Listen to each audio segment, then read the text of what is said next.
Praise the lord. ఈరోజు వాక్య భాగము ప్రకటన గ్రంథము 20వ అధ్యాయము 14-15 వచనాలు.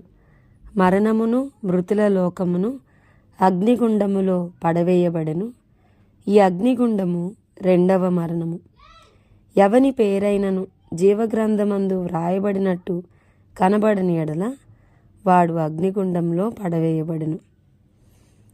ఈరోజు ఈ వాక్య భాగం ద్వారా దేవుడు మనతో మాట్లాడుతూ ఉన్నారు. ఈ ప్రకటన గ్రంథం 20వ అధ్యాయం 15వ వచనం చాలా స్పష్టంగా చెప్తుంది కదా.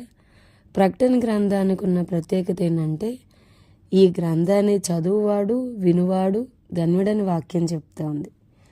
భవిష్యత్తులో జరగబోయేవి, పరలోక రాజ్యంలో ఏం జరుగుతుంది, ద లైఫ్ ఆఫ్టర్ డెత్ అనేది ప్రకటన గ్రంథం చాలా స్పష్టంగా మాట్లాడుతూ వస్తుంది. ఈ 20వ అధ్యాయం 15వ వచనం చూస్తే గనక 14వ వచనం రెండవ మరణం. మనకు ఒక మరణమే తెలుసు, కానీ మనిషికి రెండవ మరణం అనేది ఉంది అని వాక్యం చెప్తోంది. తర్వాత 15వ వచనంలో జీవగ్రంథంలో ఎవరి పేరైనా రాయబడినట్టు గనక కనబడకపోతే వాళ్ళని అగ్నిగుండంలో పడవేస్తారు అని చెప్పని. సో మనకి బాగా తెలుసు, మనకి ఆధార్ కార్డు, రేషన్ కార్డు ఇలాంటివి కంపల్సరీ. ఒకవేళ ఆధార్ కార్డు, రేషన్ కార్డులు మనకి లేకపోతే ఆ వ్యక్తి చనిపోయినట్టుగా, లేదా అలా మనం బాధపడుతూ ఉంటాం, వాళ్ళని అలా గుర్తిస్తాం. లేదా వేరే దేశాలకి, ఇతర దేశాలకి వెళ్ళాలంటే మనకి వీసా, పాస్పోర్ట్, ఆ దేశం యొక్క అనుమతి మనకి కావాలి. అప్పుడు ఆ దేశాలకి మనం వెళ్తాం, ముందు పర్మిషన్ అర్జీ పెట్టుకుంటాం. సో సేమ్ అలాగే పరలోక రాజ్యానికి వెళ్ళాలంటే జీవగ్రంథంలో మన పేరు ఉండాలి. జీవగ్రంథం, ద బుక్ ఆఫ్ లైఫ్ అనేది ఒకటి ఉంది, దాంట్లో మన పేరు ఉండాలి. ఒకవేళ ఉండకపోతే గనక, దాంట్లో మనం మన పేరును సంపాదించుకోలేకపోతే గనక మనం నిత్య రాజ్యానికి మనం వెళ్ళలేం.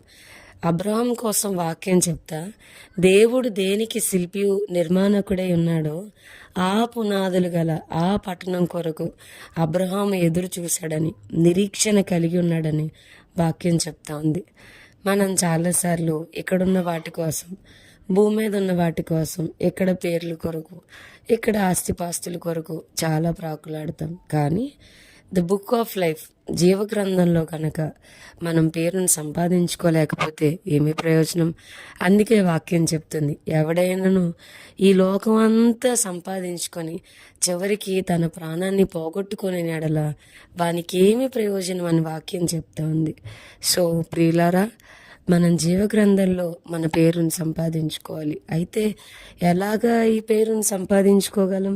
ప్రకటన గ్రంథం 21వ అధ్యాయం 27వ వచనంలో, గొర్రెపిల్ల యొక్క జీవగ్రంథమందు వ్రాయబడిన వారే దానిలో ప్రవేశింతురు గాని నిషిద్ధమైనదేదైనను, అసహ్యమైన దానిని, అబద్ధమైన దానిని జరిగించు వాడెవడైనను దానిలోనికి ప్రవేశింపడు.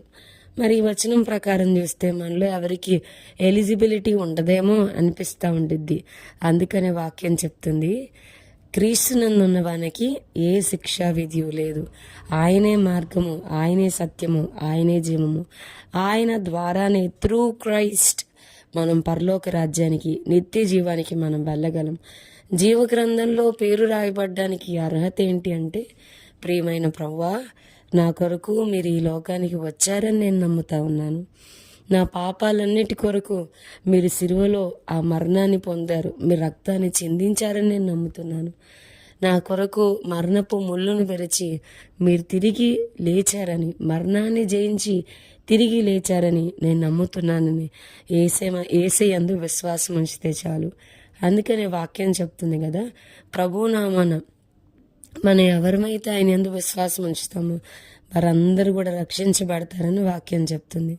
సో దేవుని యందు విశ్వాసం ఉంచుదాం, యేసయ్యని మనం సొంత రక్షణగా అంగీకరిద్దాం, ఆయన మన హృదయంలోనికి ఆహ్వానించుకుందాం, జీవగ్రంథంలో పేరుని సంపాదించుకుందాం.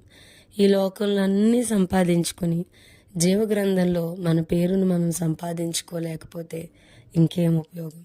సో దేవుని ఆ గ్రంథంలో, ద బుక్ ఆఫ్ లైఫ్లో మన పేర్లు ఉండినట్లుగా దేవుడు ఆ ఎవరికీ తెలియని ఆ క్రొత్త పేరు మనకి కలుగునట్లుగా అలాంటి భాగ్యమును దేవుడు మనందరికీ ఇచ్చునుగాక. ఆమెన్. ప్రార్థన చేసుకుందాం. ప్రియమైన యేసు ప్రభువా, ఈ వాక్యాన్ని వింటున్న ప్రతి ఒక్కరిని పేరు పేరున మీ చేతులకు అప్పగిస్తున్నాను. ఈ దినమంతటి మీద వారి జీవితంలో మీ అధికారానికి ఒప్పుకుంటా ఉన్నాం. మీరే వీరిని అందరినీ నడిపించమని, జీవగ్రంథంలో వారి పేర్లు ఉండినట్లుగా కృపను అనుగ్రహించమని యేసునామమున అడిగి వేడుకొంచున్నాం తండ్రి. Amen. Amen. God bless you all.